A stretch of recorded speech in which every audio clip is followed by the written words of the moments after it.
모세는 일생 동안 40일 동안 두 번의 기도를 합니다.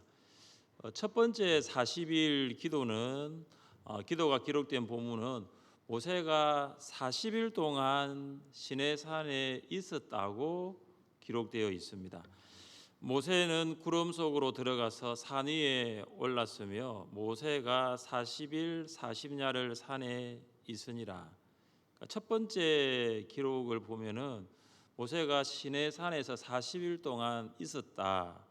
그 40일 동안 모세가 하였던 기도가 금식 기도인지 아닌지는 밝히고 있지 않습니다. 그런데 두 번째 40일 기도는 금식하며 기도하였습니다. 같이 한번 읽어보겠습니다. 모세가 여호와와 함께 40일 40야를 거기 있으면서 떡도 먹지 아니하였고 물도 마시지 아니하였으며 여호와께서는 언약의 말씀 곧 십계명을 그 판들에 기록하셨더라. 아멘. 40일을 기도하는 것도 쉽지 않지만 40일 동안 먹지도 마시지도 않고 기도하는 것은 더 어렵습니다. 사람이 40일 동안 먹지도 않고 마시지도 않으면 살 수 있겠습니까? 먹지 않고는 40일을 견딜 수 있다고는 합니다. 그러나 물을 마시지 않고는 40일을 살 수가 없다고 합니다. 사람이 물을 마시지 않고 살 수 있는 것, 다시 말해서 물을 마시지 못하면 3일에서 4일 정도밖에 살 수 없다는 결과가 나와 있습니다. 그러나 모세는 4일이 아니라 40일 동안 먹지도 아니하였고 또한 물도 마시지 아니하였습니다. 여러분은 따라하시면 안 됩니다. 여러분은 모세가 아니기 때문에 따라하시면 안 됩니다. 물론 먹지 않고 기도는 하실 수 있지만 물을 마셔야 됩니다. 40일 동안 먹지도 않고 마시지도 않고 기도할 수 있었던 이유가 무엇입니까? 바로 여호와와 함께입니다. 모세는 40일 금식을 하는 동안 하나님과 함께하였습니다. 모세는 하나님의 임재 안에서 금식하였습니다. 기적입니다. 하나님께서는 먹지 않는 모세에게, 마시지도 않는 모세에게 기도할 수 있는 힘을 공급하셨습니다. 저는 40일 금식 기도를 해본 적이 없습니다. 그러나 한 3일 정도 금식은 여러 번 해봤습니다. 여기 성도님 중에 아마 10일, 20일, 30일, 40일 금식을 하신 분도 있을 수 있습니다. 금식할 때 제일 어려운 거 첫날입니다. 첫날에는 몸이 힘이 다 빠집니다. 몸이 나른합니다. 하나님께서 몸이 힘을 빼게 하시는 것 같다라는 생각을 해봅니다. 먹은 것이 없으니까 힘이 빠질 수밖에 없습니다. 그러면서 생각이 듭니다. 기도는 내 힘으로 하는 것이 아니구나. 기도는 하나님이 주시는 능력 안에서 하는구나. 그것을 첫날 금식하면서 알게 됩니다. 둘째 날에는 신기하게도 먹지 않았는데 배가 고프지가 않습니다. 더 이상 몸도 나른하지가 않습니다. 둘째 날부터 기도가 되기 시작합니다. 가장 먼저 기도되는 것이 뭐냐면 죄의 고백입니다. 지금까지 살아오면서 지었던 죄들을 성령께서 생각나게 해주십니다. 성경을 읽습니다. 그런데 먹지도 않았는데도 성경이 읽는데 하나님의 말씀이 보이기 시작합니다. 먹는 것을 끊고 마시는 것을 끊을 때 하나님과의 교제가 회복되는 것입니다. 여러분, 모세와 같이 우리가 40일을 먹지도 않고 마시지도 않는 것은 불가능할지 몰라도 우리가 하루 혹은 며칠 동안 금식을 해보는 것은 참 좋습니다. 말씀과 기도를 통하여 그동안 끊어졌던 하나님과의 교제가 다시 시작될 수 있기 때문입니다. 모세가 하나님과 교제하고 있을 때에 하나님께서는 두 돌판에 언약의 말씀인 십계명을 기록하셨습니다. 기도가 교제라는 것입니다. 기도는 하나님을 향한 기도자의 일방적인 주문, 원웨이 커뮤니케이션이 아니라 쌍방적인 대화입니다. 투웨이 커뮤니케이션입니다.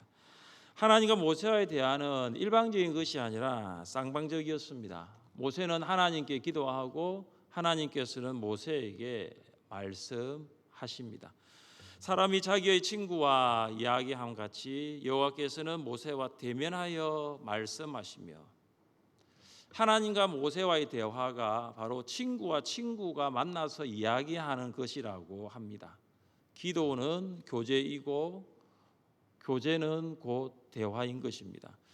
두 번째 돌파는 언약의 재개입니다. 금송아지 우상 숭배로 깨진 하나님과 이스라엘 백성의 언약이 이제 두 번째 돌판을 통해서 시작됩니다.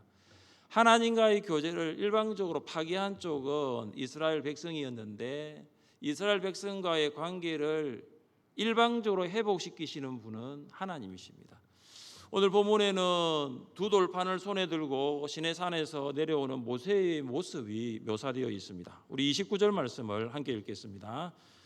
모세가 그 증거의 두 판을 모세의 손에 들고 시내산에서 내려오니 그 산에서 내려올 때에 모세는 자기가 여호와와 말하였으므로 말미암아 얼굴 피부에 광채가 나나 깨닫지 못하였더라. 아멘. 모세가 시내산에서 증거의 두 돌판을 가지고 내려올 때에 얼굴에 광채가 났습니다. 그런데 모세는 자기의 얼굴에 광채가 나는 것을 알지 못했습니다. 왜 모세의 얼굴에 광채가 났을까요? 성경은 이렇게 말씀합니다. 모세는 자기가 여호와와 말하였으므로. 모세는 하나님과 교제하였습니다. 모세는 하나님과 기도로 대화하였습니다. 모세의 얼굴의 광채는 모세 안에서 나온 것이 아니라 하나님께서 모세에게 주신 빛입니다. 모세 얼굴의 광채는 모세 내부에서 발생한 것이 아니라 하나님께서 외부에서 빛을 주신 것입니다. 이 모세 얼굴의 광채는 하나님의 영광에서 비롯되었습니다. 같이 한 말씀을 읽어보겠습니다.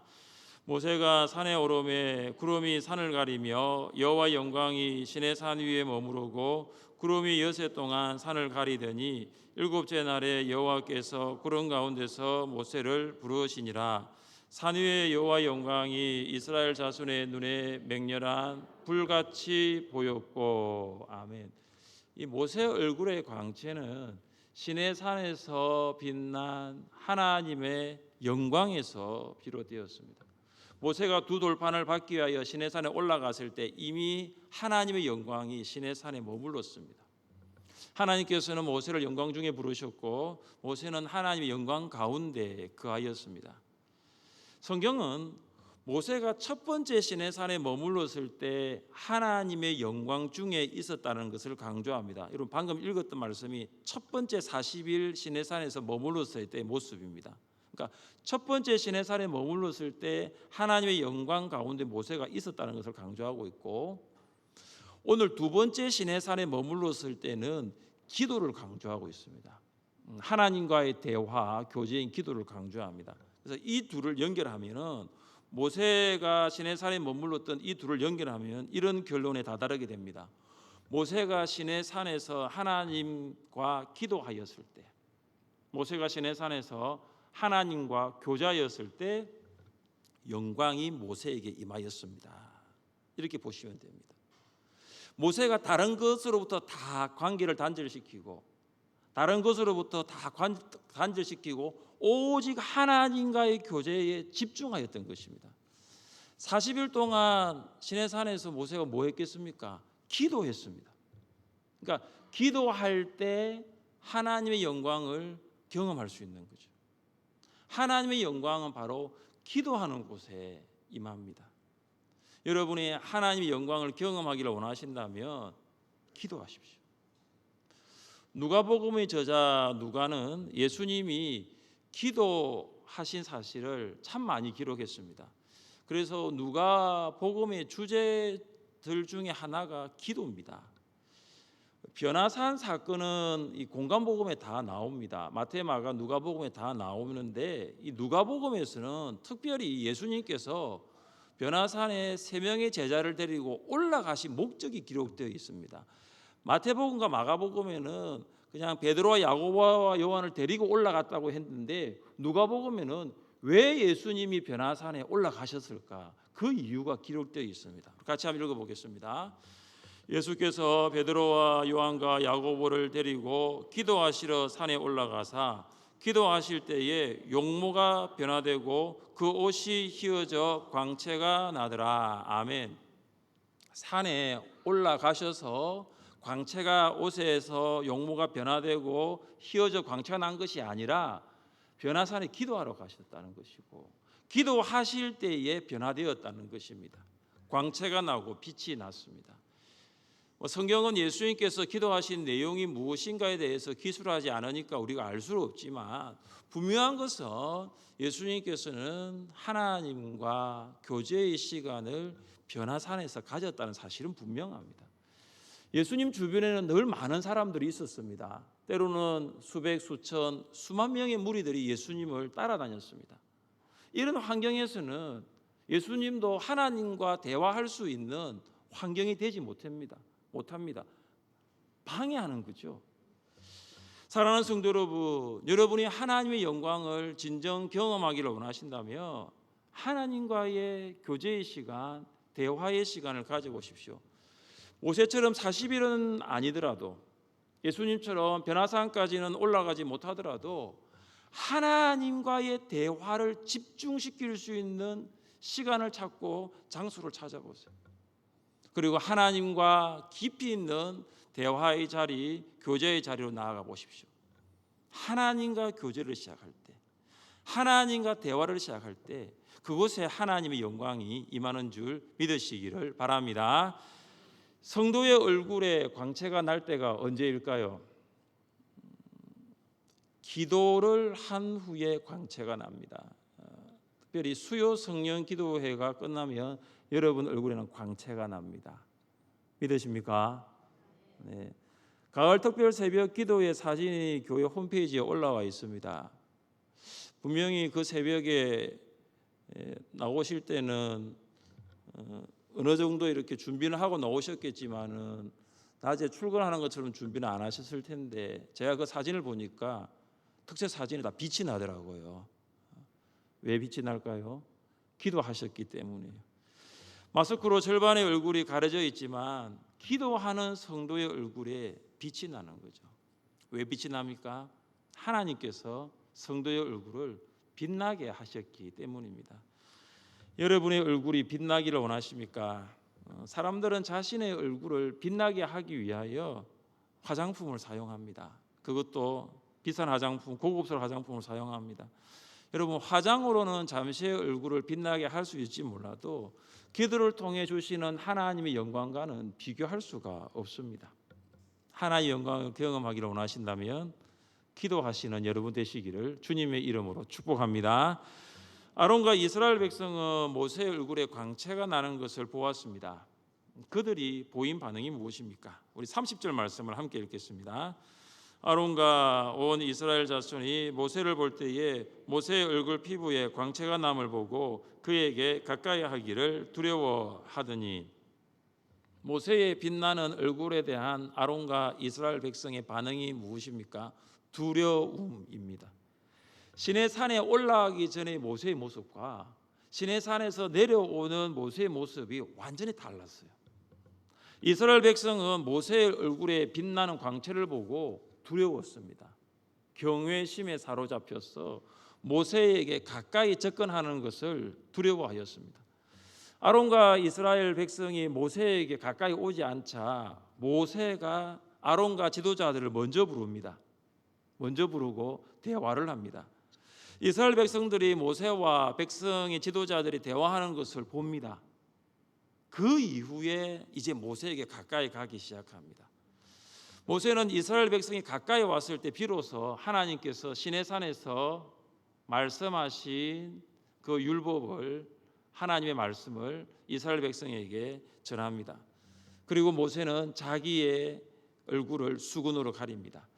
이 31절부터 33절까지의 말씀을 제가 방금 전달을 해드렸는데요. 여기 보시면 우리가 한 가지 알 수 있는 것이 뭐냐면, 그리스도인인 우리가 세상 사람들과 세상 속에서 어떻게 살아야 함을 잘 나타내고 있는 것이 31절부터 33절까지입니다. 아론과 이스라엘 백성이 모세의 얼굴에 광채가 나는 것을 보고 두려워했어요.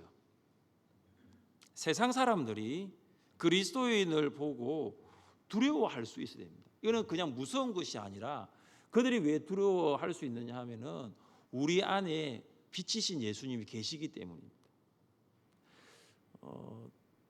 2019년도에 우리가 말씀을 전파하라 이 교회 표를 정하고 우리 길거리 전도, 짝전도를 참 많이 했지 않습니까? 전도하러 나가면요 사람들이 두려워해요. 여러분 그거 아십니까? 예수 믿고 구원받으세요. 우리 그거 픽게 만들고 나갔잖아요. 사람들이 그것을 보면요 그냥 지나치는 것이 아니라 비켜서 갑니다. 왜 그러냐 하면은 예수님을 모신 사람과 예수님이 없는 사람이 다르기 때문에. 그래서 예수님이 없는 사람은 예수님을 모신 사람을 보면 두려워하는 거예요. 여러분 지난주 추석 연휴를 여러분 보내면서 가족들과 함께 보내면서 분명히 믿지 않는 가족들도 여러분 가운데 있었다며 그들이 여러분에게 보인 반응이 무엇입니까? 혹시 예수님 믿는 것으로 인해서 여러분 안에 빛이신 예수님으로 인해서 어떤 반응을 보였습니까? 우리는 그들에게 하나님께서 우리에게 부탁하신 말씀을 전해야 할 책임이 있어요. 예수님께서 우리에게 부탁하신 말씀이 있습니다. 예수님께서 우리에게 부탁하신 말씀이 이것이죠. 너희는 온 천하에 다니며 만민에게 복음을 전파하라. 너희는 온 천하에 다니며 만민에게 복음을 전파하라. 온 천하는 우리 옆집부터 시작이 되고 만민은 우리 옆집에 살고 있는 이웃부터 시작합니다. 그래서 옆집이 온 천하의 시작이고 옆집에 사는 이웃이 만민의 시작이 되는 것입니다. 찬송가 511장 2절 가사입니다. 멀리 가서 이방 사람 구원하지 못하나 내 집 근처 다니면서 건질 죄인만 도다. 천사같이 말 못하고 바울같이 못하나 예수께서 구속함을 힘을 다해 전하세. 내일 당장 우리가 선교로 나갈 수 없지만 우리 옆집은 갈 수 있잖아요. 천사같이 말 못하고 바울같이 능력은 없지만 예수님 믿고 구원받으세요. 전할 수 있지 않습니까? 우리 한번 따라해 보겠습니다. 예수님 믿고 구원받으세요. 우리가 하나님과의 교제를 통하여 하나님께서 주시는 말씀을 듣습니다. 기도하면 하나님 말씀을 주세요. 그러면 그 말씀을 가감없이 VIP에게 전할 수 있는 것입니다. 하나님께서는 우리에게 말씀하신 목적이 너만 예수 믿고 구원받지 말고 너의 VIP도 예수님 믿고 구원받게 하라는 것입니다. 오는 주일에는 VIP 초청잔치 발대식이 있습니다. 초원 대표단의 입장부터 시작해서 영상 시청과 초청잔치 교회 선언과 선서가 있습니다. 구호를 제창하고 주제가를 부른 후에 합심 기도를 할 것입니다. 그 다음 가장 중요한 순서가 있습니다. 합심 기도를 한 후에 가장 중요한 순서, VIP 초청잔치 발대식에서 가장 중요한 순서가 있는데 무엇일까요? VIP 작정이죠. VIP 작정이죠. 주보에 삽입되어 있는 VIP 작정 카드를 꺼내어 5명의 VIP를 작정합니다. VIP 작정은 무엇으로 합니까? VIP 작정은 무엇으로 하나요? 믿음으로 한다고 했죠. 제가 주일날 믿음으로 한다고 했죠. VIP 작정은 믿음으로 하는 거예요. 부정적인 VIP가 있을 수 있습니다. 지금은 복음에 대하여 부정적인 VIP가 있을 수 있어요. 아니 적대적인 VIP가 있을 수 있습니다. 교회와 성도로부터 상처를 받아서 교회 이야기만 하면 그만하라고, 이제 더 이상 교회 이야기 듣기 싫다라고 말하는, 교회 이야기라면 질색하는 VIP가 있을 수 있습니다. 그럼에도 불구하고 우리가 그런 사람을 VIP로 작정할 수 있는 것은 뭐죠? 믿음으로 할 수 있는 거죠. 어떤 믿음입니까? 예수님 믿고 구원받으면 나와 같이 변화된다는 것입니다. 나를 구원하신 예수님께서 VIP도 구원하실 것을 믿기 때문입니다. 나를 살린 생명의 복음이 내가 지금 믿음으로 기록하는 VIP도 살리실 것을 믿기 때문입니다. 할렐루야. 그래서 여러분이 이번 주에 VIP를 작정을 하는데 믿음으로 작정을 하는 것입니다. 여러분이 오늘 이 자리에서 하나님의 말씀을 듣고 기도로 교제하였다면 이제 여러분은 말씀을 들어야 할 VIP들이 있는 세상으로 들어가야 합니다. 그들이 여러분을 보고 피할 수 있고 전화를 받지 않을 수 있고 수신 차단할 수 있습니다. 제 전화도 차단했던 사람들이 있더라고요. 수신 차단해도 기도해야 됩니다. 우리는 하나님께 부탁하신 말씀이 있기 때문에 그들에게 가야 하는 것입니다. 모세는 이스라엘 백성들에게 말을 한 후에 어떻게 하였습니까? 함께 34절과 35절 말씀을 읽겠습니다. 그러나 모세가 여호와 앞에 들어가서 함께 말할 때에는 나오기까지 수군을 벗고 있다가 나와서는 그 명령하신 일을 이스라엘 자손에게 전하며 이스라엘 자손이 모세의 얼굴에 광채를 보므로 모세가 여호와께 말하러 들어가기까지 다시 수군으로 자기 얼굴을 가렸더라. 아멘. 모세는 이스라엘 백성들에게 하나님의 말씀을 다 말한 이후에 그 다음 어떻게 하냐면 다시 하나님 앞으로 갑니다. 그리고 그 속에서 하나님과 대화를 다시 시작합니다. 그래서 하나님과 대화할 때는 수건을 벗고 합니다. 하나님과의 대화를 마칠 때는 다시 수건으로 얼굴을 가립니다. 여러분 이 34절과 35절 이 말씀을 보시면 지금 반복되는 것이 있습니다. 뭐가 반복되냐면 하나님께서 모세에게 말씀하시고 모세는 이스라엘 백성들에게 그 말씀을 전달하고 또다시 하나님께서 모세에게 말씀하신다는 거예요. 여러분 이해되시죠? 모세는 하나님부터 말씀을 듣고 그 들은 말씀을 백성들에게 전하고 또다시 하나님 앞에 나가서 하나님의 말씀을 듣는 거예요. 이것이 뭐냐? 말씀의 선순환입니다. 말씀의 선순환이 이루어지는 거죠. 대뿔이 되는 거잖아요. 순환되는 거잖아요. 여러분 순환 아시죠? 대뿔이 되는 거잖아요. 건강하다라는 신호는 순환이 잘 되는 거예요. 여러분이 오늘 저녁에 식사를 하셨다면 그 식사한 것이 순환되는 거잖아요. 순환 안 되면 큰일이죠. 혈관 속에 있는 피가 순환되지 않는다. 몸에 이상이 있죠. 건강하지 않다라는 거죠. 여러분 손발이 차다. 이것은 손 끝까지 발 끝까지 혈액이 순환되지 않는다는 거잖아요. 그래서 손발이 찬 거 아닙니까? 그래서 말씀의 선순환이 일어나는 교회는 바로 건강한 교회예요. 하나님께서 저에게 주신 말씀을 제가 준비하여서 성도들에게 설교를 통하여 전달합니다. 그럼 또 저는 또 하나님이 말씀하시는 것을 받는 거예요. 목자는 어떻습니까? 하나님의 말씀을 주일 설교를 통하여 듣습니다. 목장 나눔지를 가지고 목원들과 함께 말씀을 나눕니다. 지난주 추석 연휴였지만 목장 나눔지는 주보에 있습니다. 그 말씀을 내가 준비해서 목원들과 나누는 거죠. 이것이 뭐냐 하면은 말씀의 선순환이라는 거예요. 말씀 선순환의 시작은 먼저 목사와 목자가 하나님과의 교제를 통하여 말씀을 듣는 것으로부터 시작됩니다. 목사가 말씀을 듣지 않는다면, 목자가 말씀을 듣지 않는다면 결코 성도와 목원들에게는 말씀 전달이 일어날 수 없어요.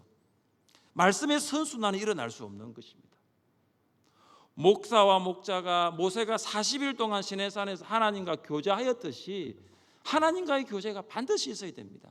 그러지 않고서는 이번 주일부터 시작하는 목자 모임에서 목자가 할 말이 없어요. 추석 어떻게 보냈습니까? 그 정도 인사. 한 2달 방학을 했는데 어떻게 지냈습니까? 안부 정도. 이건 가능해요. 그러나 정말로 하나님께서 피로 값주고 세우신 우리 목장에 구원하신 목원들에게 목자가 들은 말씀이 없으면, 목자가 받은 말씀이 없으면 잘할 수가 없는 것입니다. 사랑하는 성도 여러분, 영광의 하나님께서 예수님을 유일한 구원자와 주님으로 고백하는 성도 안에 임재하고 계심을 믿으시기를 바랍니다. 여러분 안에 영광의 하나님이 계십니다. 여러분 안에 빛이신 예수님이 계십니다.